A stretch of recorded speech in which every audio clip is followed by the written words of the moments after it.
向外轉之後咧，就將隻手抬高垂直。我哋啱就水平啦，而家就係垂直嘅。垂直完之後咧，你唔好再向後，向後就相對難嘅。所以咧，我哋就會向外展開45度，向外嗰邊展開，即係向側邊展開45度，然後再向後，係啦 ，keep 住嗰個高度向後喎，就唔好向後嘅時候慢慢落去喎。我哋未落去過，係一個45度嘅位置向外展開，呢個就最緊嘅，即係我係最緊啦。咁我做一次深呼吸先，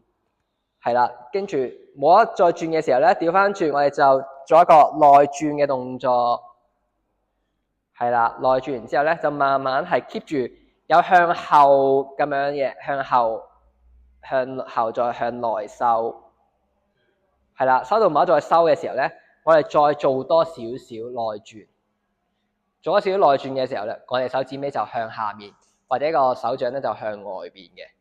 其實呢個時候就慢慢 keep 住去前面啦 ，keep 住呢個手掌呢個 position 去前面呢度，跟住咧就原路翻去，原路翻去嘅時候就都一樣啦，去到一個冇得再喐嘅位置，即係升到呢度冇得再喐咧，就相對地向外，未轉嘅係啦，去到冇得再向後嘅時候，相對地向外展開，展開完都冇咗之後咧，先至做呢個外轉嘅動作。攤開手攞個錢咁樣，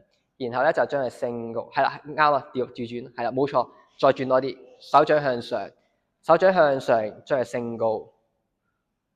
係啦，我哋升高呢個最高點咧係有向外再加向後咁樣嘅，然後就翻去中間，再慢慢喺前方落翻去咁樣，冇錯。